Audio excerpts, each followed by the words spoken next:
Hey, Dawn here, obviously. Got this nice tree behind me. What's left of the duck pond. It's been draining. It's funny how God makes fools of men, messes with us. He'll flood one place and dry up another. And what can men do about it? Absolutely nothing. Oh, we're going to go to Mars. We're going to go back to the moon. But we can't stop the flooding, and we can't get water to where water's needed. But kind of speaking of topography here, let me read Ezekiel, passage out of Ezekiel 47 here. And this is on the millennium.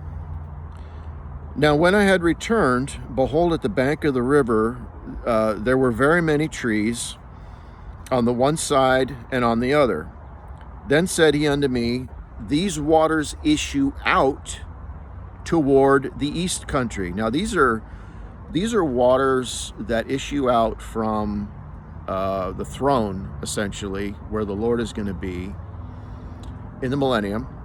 And I talked to Dr. Ruckman about this, asked him, do you think this is, these are supernatural waters? And they're just basically, it's either water that's being healed and it's supernatural, or it is literally being created on the spot, and it's wasn't there 2 seconds before, and then all of a sudden you have water flowing, which is a supernatural water with this healing. And Doc said, never thought about that before. I think you got something.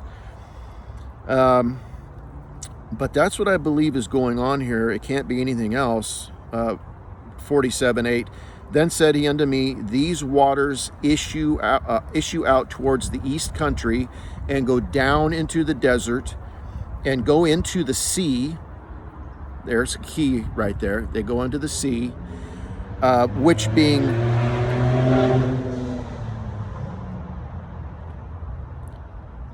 people, the millennium also says that the effect of peace is going to be quietness. You're not going to have any more of that crap.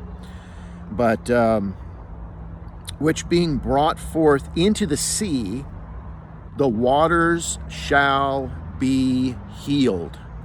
Okay, the waters shall be healed. Remember, in the tribulation, well, let's even back up further than that. Before you even get to the tribulation, look at the damage that's being done to the oceans right now by man, the environment in general. A lot of it being done by our friends from China and Japan. I like Japan. I don't like China. And China is just raping the oceans. And who knows what damage, permanent damage, will be done before the tribulation even begins. But by the time you get to the end of the tribulation, it talks about all the waters being turned to blood. Remember that in Revelation? And everything that is in the sea dies. Okay, so you have a Holocaust right there in the oceans. And the oceans die. There's no more sea life. Everything is just dead. And you can't feed the world without the oceans. The oceans are necessary. The oceans work as a filtration device for the planet, as well as other things, which I won't get into. But essentially, without ocean life, without sea life, things couldn't function right now, and they absolutely couldn't function in the millennium, especially in a millennium setting where everything is supposed to be hunky-dory. So these healing waters go down into the oceans, and they have to heal all the oceans. They have to. Otherwise, you're going to have a gigantic stinking mess. It's just not going to work. And I'm emphasizing this because there are some people that say, well, these waters that issue out, they would only go into the Dead Sea, and the Dead Sea is healed. Well, under this particular, the current topography that we have now on planet Earth, yeah, I could see that according to what you read in the Bible. However, the topography that was on planet Earth from Adam to Noah Was that the same topography as you had post-Noah? Was the earth much different after the flood of Noah's day? Yes, obviously it would have been. So there was a massive change.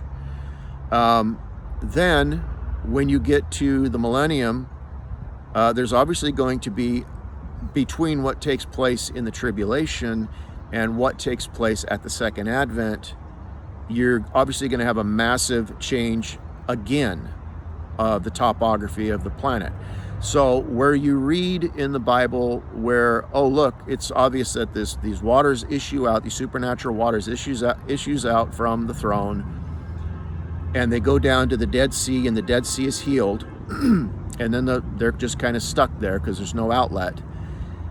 Right now, yeah, currently I could see that according to the scripture, but when you read the rest of the scriptures and you see what's going to take place with the planet, things are going to be very much changed, and those waters will be able to issue out to the rest of the waters on planet Earth, and all of the waters will be healed, and you're going to have a resurrection of the ocean life.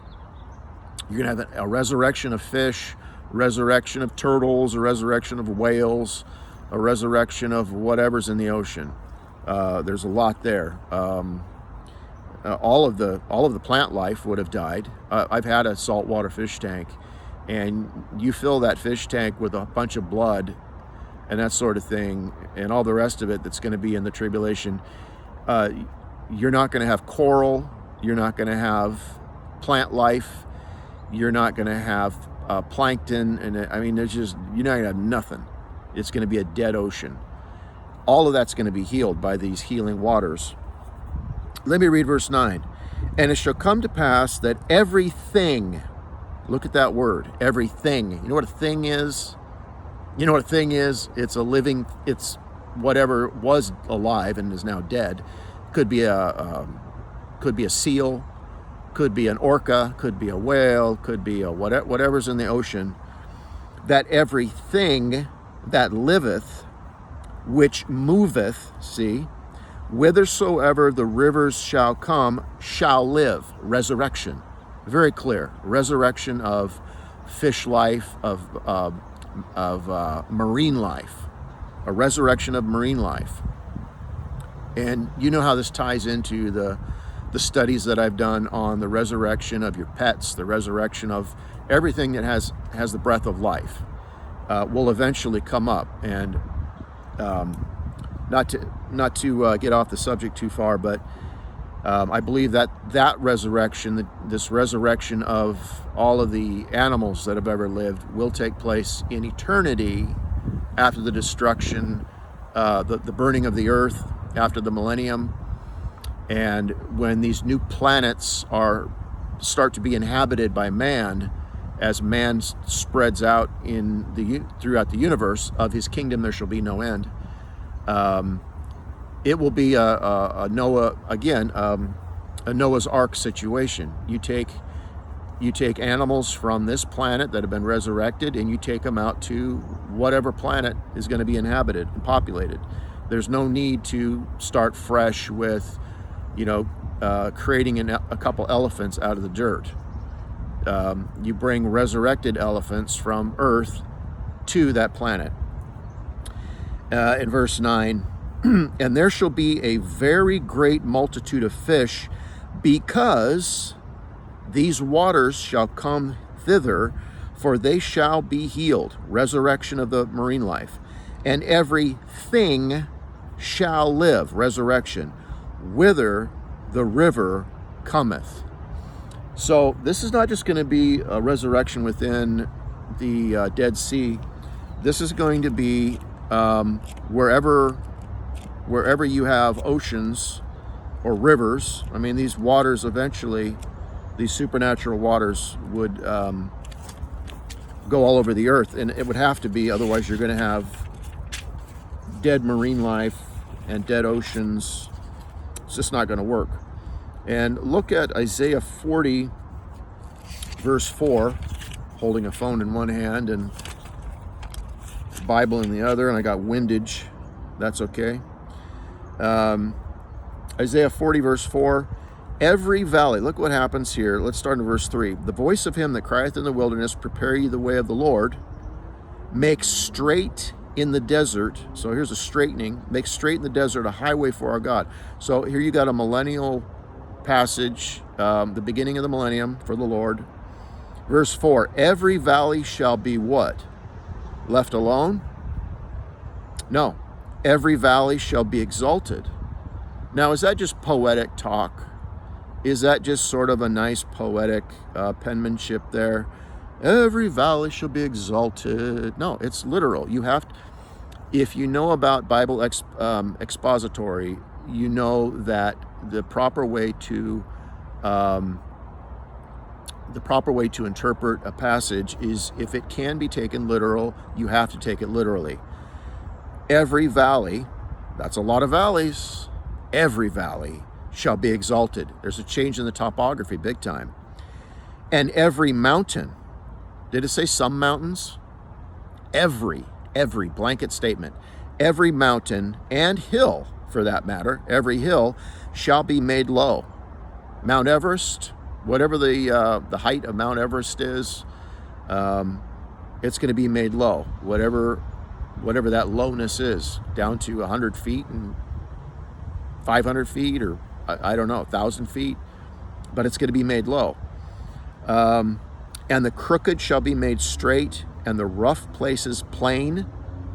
You know what a plain is? That's, it's a straight, they talk about, we've got horses out on the plain. And the glory of the Lord, second advent, millennium, shall be revealed, second advent, and all flesh shall see it, shall see it together, for the mouth of the Lord hath spoken it.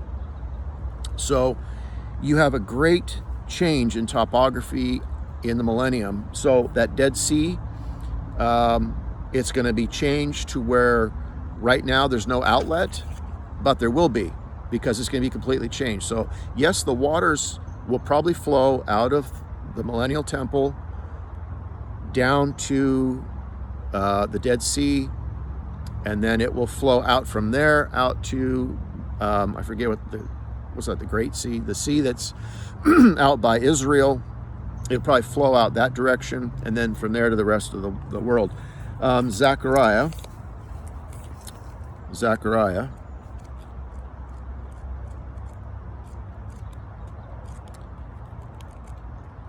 Come on, thumb. Trying to do this. Here we go. Zechariah chapter 4. Backing up here. Beep, beep, beep, beep, beep. Zechariah 4, verse 7. How art thou, O great mountain, before Zerubbabel? Thou shalt become a plain. Now, notice we just mentioned the plain. I said, you have horses out on the plain. O great mountain, before Zerubbabel, thou shalt become a plain. That sucker's going to get flattened. And he shall bring forth the headstone thereof with shoutings, crying, grace, grace unto it.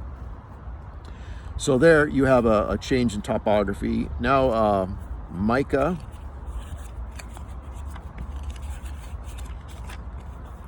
Come on, back a little bit here. Beep, beep, beep. Micah 4. There's a lot of 4s in these references. I guess 4 is an earth number. Like you have east, you have south, west, east, north. It's 4. 4 is connected with the earth. So you've got a lot of passages that are connected with the earth that have a 4 in them. Maybe we just looked at Ezekiel 47. We looked at Isaiah 40 and 4. And we looked at Zechariah 4, 7. And now we're looking, just by coincidence, Micah 4, verse 1 and 2. But in the last days it shall come to pass that the mountain of the house of the Lord, this is going to be where the Lord's going to be at, shall be established in the top of the mountains? Now, imagine if there was no change in the topography of the earth right now, from now till the millennium, and it says that the house of the Lord shall be established in the top of the mountains. Do you know how high that is? There's no oxygen up there. If you're going to get to the top of the mountains currently, you have to have oxygen bottles, and it's very tough. And it says that the people will go up to the mountain of the Lord to hear him speak and to hear his truth. Well, how are they going to do that unless they're mountain climbers with oxygen bottles, right? See, you got it. Lord gave you a brain to think with. He gave you a book and he gave you a brain. And you use both, combine both of those B's together. So the house of the Lord is going to be established in the top of the mountains. So something's going to have to change there. And it shall be exalted above all hills. See that? It's gonna be established in the top of the mountains and exalted above all hills. You're not going to have other mountains taller than this. And people shall flow unto it. How are they going to get up there if it's like Mount Everest? And many nations shall come and say, come and let us go up to the mountain of the Lord and to the house of the God of Jacob, and he will teach us of his ways, and we will walk in his paths, and so on and so forth. They're going to go to the top of this mountain, this Mount Zion. So it can't be horrifically tall. Currently, Mount Zion is 2,500 feet, and it will probably come down. I would think maybe it would come down a little bit. Maybe it'll stay the same. Maybe it'll go higher. Maybe Mount Zion will wind up being 5,000 feet. I don't think that's too high, especially if there's a path, a good path from the bottom to the temple made. Something's going to work out there to where Mount Zion's going to be either taller than it currently is, where the other mountains are brought down lower than that, where Mount Zion is raised a little bit, not so far that it's impossible for people to get up there, but they can get up there and listen to the Lord. But at the same time, the mountains are brought lower than that, real low, some of them even to a plane. So I just wanted to bring this up in case, in the teaching that I have a couple under blue collar studies. I have a couple of teachings on the resurrection of animals, the resurrection of all things that have the breath of life in them, because that breath of life is connected with that soul. That soul comes from the breath of life. And animals clearly have a soul. They very clearly from the scriptures, and we're not going to go over that. And I emphasized at the end of one of those studies that even the marine life and the fish, squids, octopus,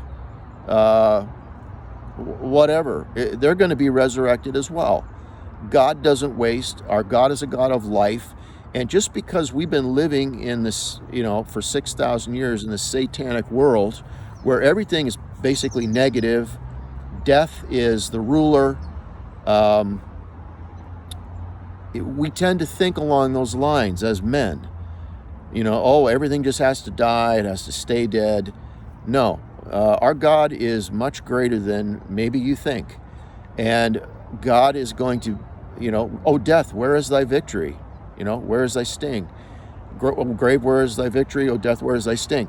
In the end, it's not going to have the victory, not even over animals and fish.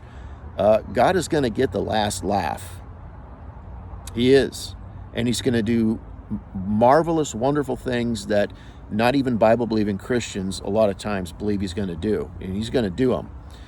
And I believe, and you can take this or leave it, but I believe in eternity because God's plan for us is so awesome. I've been in so many churches where they don't emphasize our great future and the great future we're going to have. It's not preached about enough. It's not taught about enough. If you teach and preach about our future the way it should be taught and preached, you'd have people running up and down the aisles yelling, man, just like, woo! We've got an amazing future. And I believe that in eternity, after the millennium, that, let's say you were exposed to 20 different, let's say you had a horse that you were kind of buddies with, you had maybe a few cats, you had some dogs, maybe when you were a boy, you had a pet dog, that died, and whatever it is, name the animal, okay? You had some kind of association with it in your life, but you got saved. So now you come up and you're living forevermore. Your physical body is going to come up. You're going to have a supernatural physical body, which is going to live forever. You're not going to go back into the Godhead and all that garbage. That's baloney. You're going to have eternal rewards. You're going to have a mansion forever in New Jerusalem that's going to be eternal. It's not going to go away. You're going to have a resurrection body that's not going to go away. Jesus Christ's resurrection body is never going away. It's never going back into the Godhead, whatever that is. Complete rubbish. We're not going to go off on that. And one of the things that's going to make your eternity so much better than it already is going to be is you're going to see people there that you knew in this life who got saved. And you're going to, family, friends, people that you led to the Lord, or people that, or the individuals who are responsible for leading you to the Lord. You talk about a fellowship. You talk about a really good friendship. You guys, you just got to think about this. The person that led you to the Lord, you're going to know them forever. What a friendship, man. The people you led to the Lord, the more people you lead to the Lord, the more people you are responsible for being a part of that. You talk about an extra special friendship. Our friend in Poland, I sent him a couple packs of Chick Tracts, and he put them out.